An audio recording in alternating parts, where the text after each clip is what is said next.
I've always believed that a man's house is more than brick and timber, it's his history written in walls and floorboards.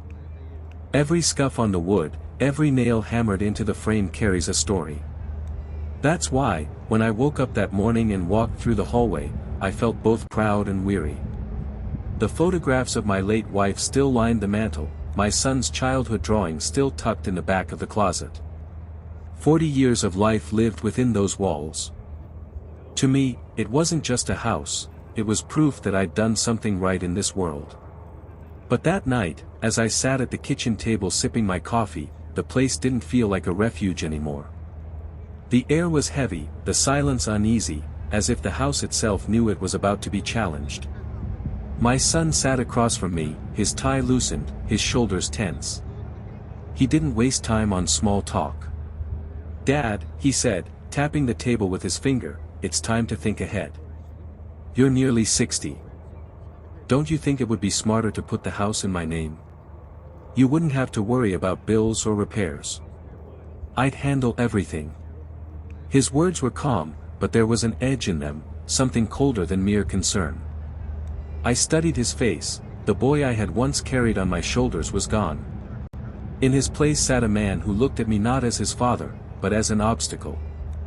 "This house isn't a piece of paper to pass along," I told him, my voice low but steady. "I built it with my hands. Your mother and I raised you under this roof. It will stay mine until I take my last breath." The muscles in his jaw tightened. He leaned back, shaking his head with quiet frustration. "You're being stubborn. I'm only trying to make things easier. For both of us." But I knew better. I saw something flicker in his eyes, a hunger, a calculation. It wasn't about making life easier. It was about control. I didn't raise my voice. I didn't slam my fist on the table. I simply repeated one word, clear as stone, "No." He stood, slipped on his jacket, and left without another word. The echo of the door slamming carried through the house like a warning bell. I stayed at the table long after, staring at the empty chair. For the first time in years, the house didn't feel safe. And deep down, I knew this wasn't the end of the conversation, it was only the beginning. Before we continue, please subscribe to the channel and write in the comments what time it is where you are now. The days that followed our conversation carried a strange weight, as if the air in the house had thickened. I went about my routine as usual, morning walks, afternoons fixing things that didn't need fixing, evenings spent in my old armchair, but nothing felt the same. Every creak of the floorboards reminded me of his voice, calm but sharp, insisting I should hand over what I had built. At first, I tried to brush it off. Sons argue with fathers, that's the way of things. Maybe he'd cool off and realize how unreasonable he'd sounded. But a father knows his child's temper, and something in his eyes that night told me this wasn't going to fade. The first real sign came on a Sunday. I returned from church to find his car parked in my driveway, though he hadn't called or told me he was coming. When I stepped inside, he was already in the living room, pacing, looking at the framed pictures on the wall like he was taking inventory. "You didn't answer your phone," he said flatly. "I didn't hear it," I replied, hanging my coat. "What are you doing here?" He shrugged, but there was no ease in the gesture. "Just checking on things. Making sure the place is taken care of." I didn't like the way he said it. As if the house was already his responsibility. As if I were just a guest overstaying my welcome. Over the next week, he showed up twice more, once lingering in the garage, staring at the shelves where I kept old tools, and once standing in the backyard, hands on his hips like a man inspecting property he intended to buy. Each time, he offered a flimsy excuse, dropping something off, just passing by, wanting to help. But the excuses didn't matter. What mattered was the look on his face. Calculating. Assessing. One evening, I caught him running his hand along the banister of the staircase, his expression unreadable. I asked him what he was thinking. He smiled faintly, but it wasn't a smile I recognized. "Just imagining what it'll look like in a few years." That night, as I locked the doors, I felt a cold certainty in my bones. My refusal hadn't ended the matter. It had only pushed him to start thinking of other ways. And if I knew my son, and I did, he wasn't the type to let go once he decided something should be his. It didn't take long for his visits to shift from subtle inspections to outright pressure. He stopped pretending he was just dropping by and started showing up with paperwork in hand, mortgage statements, repair estimates, even pamphlets for retirement communities. "Dad," he said one evening, spreading the papers across my kitchen table, "look at this place. The plumbing's outdated, the roof will need replacing soon, and you can't keep up with the yard like you used to. Why not make it simple? Sign the deed, move somewhere smaller, and I'll handle everything." I stared at the papers, not touching them. They were neat, organized, too organized for a man who supposedly just wanted to help. I looked at his face instead. His eyes weren't filled with concern, they were lit with something closer to hunger. "I told you before," I said calmly. "This house is mine. As long as I'm alive, it stays that way." He let out a long sigh, pinching the bridge of his nose as if I were a stubborn child. "You don't get it, do you? You can't hang on to this place forever. Sooner or later, you'll need someone to take over. Why drag it out? Why make it difficult?" I didn't raise my voice. I simply gathered the papers into a pile and slid them back toward him. "Because it's not your decision to make." That's when I saw it, the flicker of anger, quick but sharp. His jaw clenched, his hand lingered on the papers longer than necessary, and when he finally stood up, he didn't bother hiding his frustration. "Fine," he muttered. "If that's how you want it." The door shut behind him harder than it needed to, rattling the glass in its frame. I sat at the table, staring at the empty space where the papers had been. In that silence, the house seemed to breathe with me, its walls solid and unmoving, as if it too had refused him. But beneath my pride, a sliver of unease crept in. His persistence wasn't just stubbornness, it was strategy. And when a man believes something already belongs to him, no, doesn't sound like a boundary. It sounds like a challenge. It happened on a Friday night, the kind of night when the air is still and the street outside seems deserted.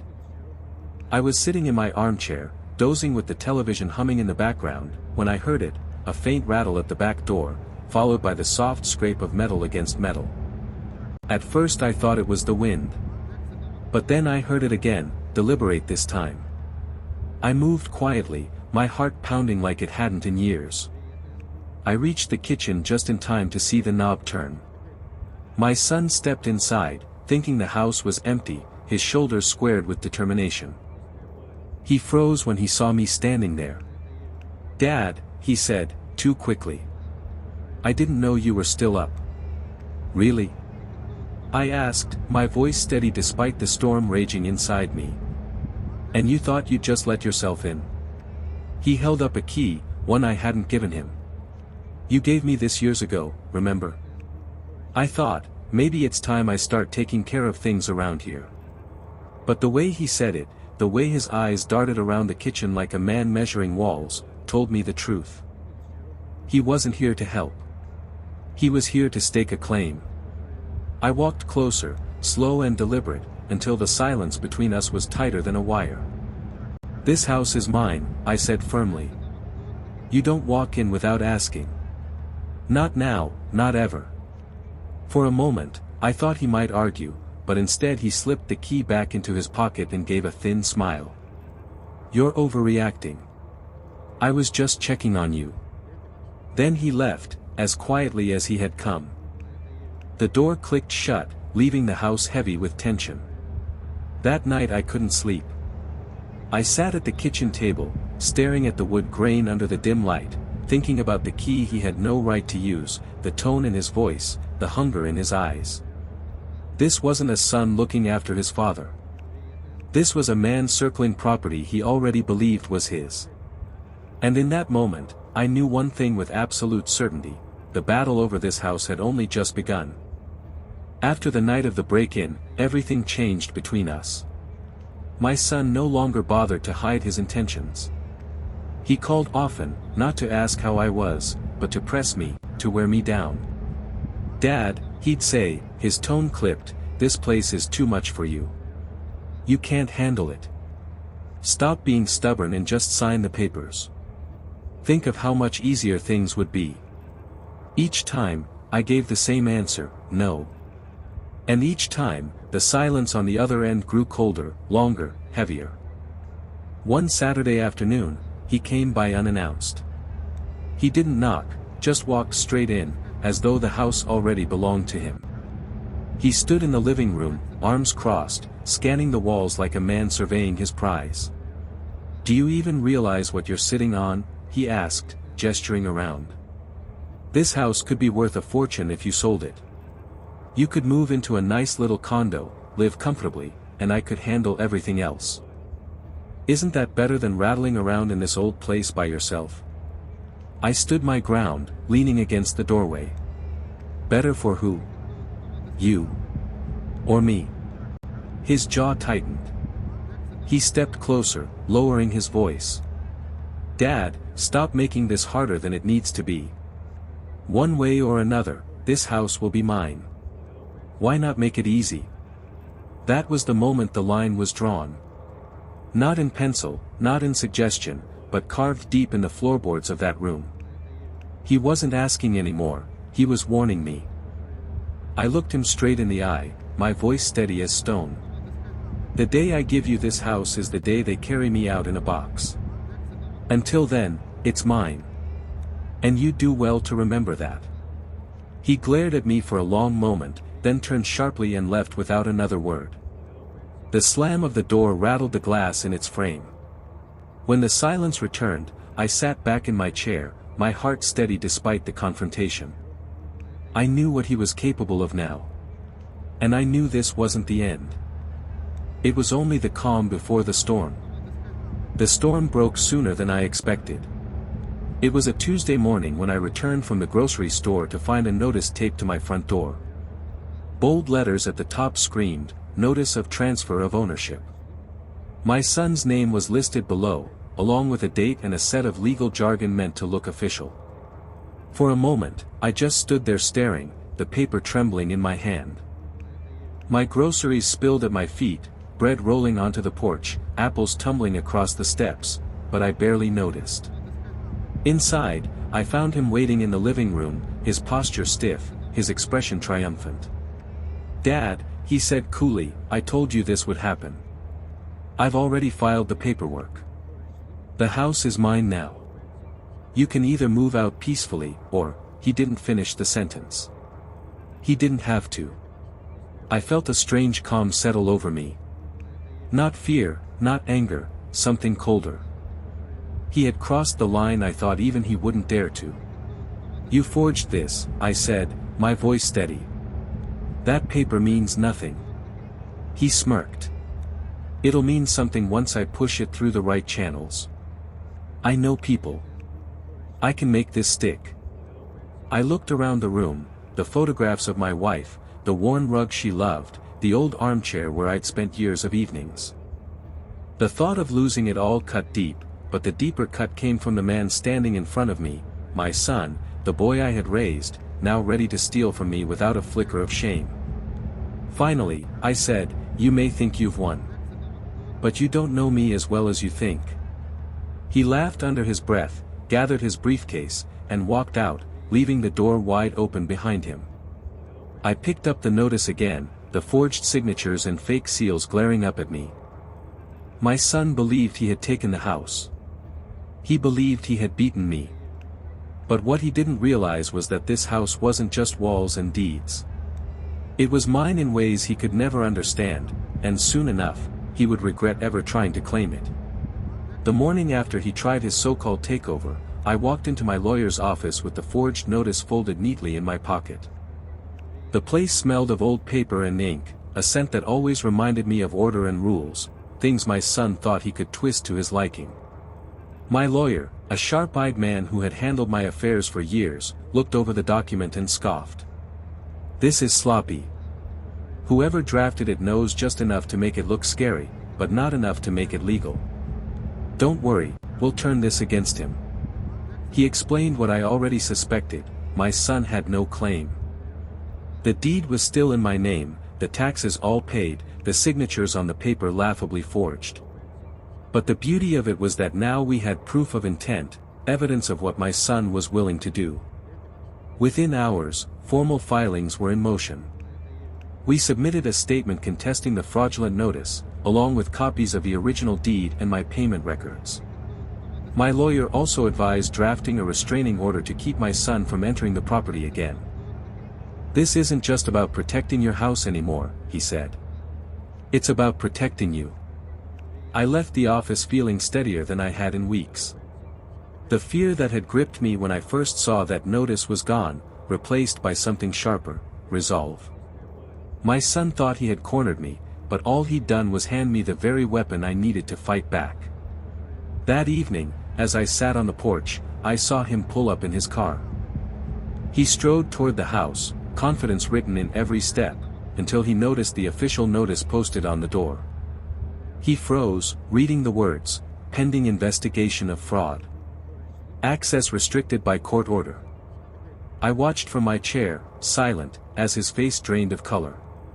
He looked around, as if the neighbors might be watching, then turned on his heel and left without a word.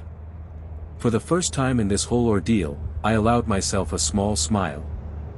He wanted the house so badly he was willing to steal it. Now he had given me the chance to show everyone exactly what he was. And the regret, the real regret, was only just beginning. Word spread quickly. In small towns, it always does. By the end of the week, neighbors who had once waved politely now eyed my son with suspicion. A forged notice was no small matter, and when whispers started about fraud, deceit, and betrayal, the smiles he once relied on dried up. He came storming to my house one evening, pounding on the door until the glass rattled. I opened it just enough to meet his eyes. They were bloodshot, filled with a mix of anger and desperation. "Why are you doing this to me?" he demanded. "You could have just handed it over, but no, you had to make it ugly. Now everyone thinks I'm some kind of crook." I held his gaze, my voice steady. "You did that to yourself. You tried to steal what wasn't yours. Actions have consequences." He clenched his fists, his breath coming fast. For a moment, I thought he might lunge at me. But then his shoulders slumped, and he looked away, muttering under his breath. The next morning, I received a call from my lawyer. The court had moved swiftly, faster than either of us expected. My son was officially barred from entering the property, pending further investigation. Any attempt to step foot inside would put him in contempt of court. That was the legal blow. But the personal one came soon after. His employer, who had heard about the scandal through the grapevine, decided they couldn't risk the company's reputation. He lost his job within a week. I heard all of this not from him, but from neighbors, from whispers in the diner, from the kind of talk that drifts down every main street. My son, once so proud, now walked with his head low, his wife snapping at him in public, their voices carrying across parking lots and sidewalks. And yet, even as I listened, I felt no joy in his downfall. Revenge wasn't sweet. It was heavy, like a stone in my chest. This was my son, my own blood. But he had chosen this path the moment he tried to take what wasn't his. Standing in my quiet house that night, I looked around at the walls, the photographs, the life I had built. He had tried to claim it, to erase me from it. Instead, he had erased a piece of himself. And though he didn't know it yet, the worst of his regret was still to come. I didn't see him for almost a month after the court order. The house was mine again in both law and fact, yet the victory felt hollow.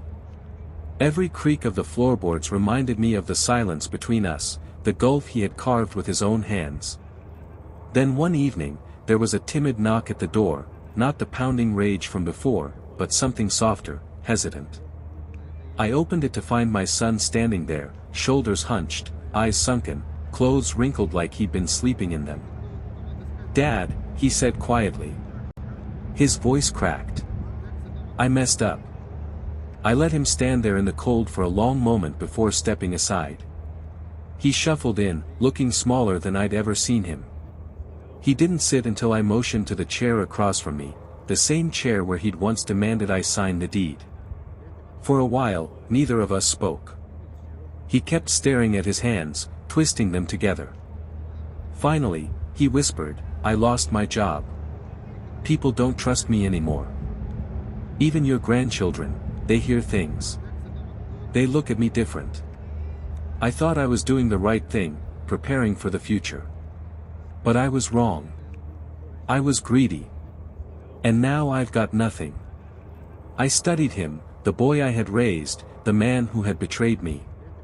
For the first time, I saw not arrogance, not calculation, but regret. Real, heavy regret. It sat on his shoulders like an anchor. "You didn't just lose a job or your reputation," I said slowly. "You nearly lost your family. You nearly lost me. And for what? A house you didn't earn." He flinched at the words, but he didn't argue. He just nodded, his eyes glistening. "I know. I can't take it back. But I want to make it right. Somehow." The room was quiet except for the ticking of the old clock on the wall. I wanted to forgive him, to tell him we could move past it. But scars don't vanish overnight, and betrayal doesn't fade with a single apology. Still, something shifted in me. The anger cooled, leaving behind something more complicated. He was my son, after all. And maybe regret was the first step toward redemption. I leaned back in my chair, my voice firm but not unkind. "If you want to make it right, you start by earning back trust. That won't be quick, and it won't be easy. But it's the only way forward." He nodded again, silent this time, and for the first time in a long while, I saw the boy I used to know flicker behind his tired eyes. The weeks that followed were quiet, almost too quiet. My son stopped showing up unannounced, stopped demanding, stopped pretending the house was already his. Instead, he began to call, short conversations at first, awkward and stilted. He'd ask if I needed groceries, if I wanted company for dinner. I could hear the effort in his voice, the careful way he chose his words, as though he knew one wrong move might undo whatever fragile progress he was making. I didn't trust him fully, not yet. But I let him try. Trust, after all, isn't something handed over like a set of keys. It's earned, brick by brick, the same way I built this house with my own hands. One evening, I invited him inside again. We sat at the kitchen table, the same table where this war had begun. He looked around the room, his gaze lingering on the photographs of his mother, on the worn grooves in the wood, on the small details he had once dismissed as clutter. "You really built all this," he said quietly, more to himself than to me. I nodded. "Every nail, every beam. And that's why I wasn't about to let you take it. Not this way." He swallowed hard, his eyes dropping to the floor. "I thought I was being smart. Preparing for the future. But I was just greedy. I see that now. And I don't want to be that man anymore." For the first time, his words carried no edge, no calculation, only humility. And though the scars of his betrayal remained, I felt a weight shift in my chest. Maybe this was what regret was meant to do, break a man down so he could rebuild himself into something better. Before he left that night, he paused at the door. "Dad," he said softly, "thank you for not giving up on me. Even when I deserved it." I didn't reply. I just looked at him, and in that silence, he seemed to understand. The house stood steady around me after he left, the walls warm with the history we both carried. It was still mine, and it always would be until the day I took my last breath. But more than that, it had become a lesson, a monument etched in stone that greed destroys, but regret can rebuild. My son had tried to take the house for himself. He had nearly lost everything in the process. And maybe, just maybe, the regret that now haunted him would be the very thing that saved him in the end. Because some lessons can't be taught with words. They have to be carved into you, like the foundation of a home that refuses to fall.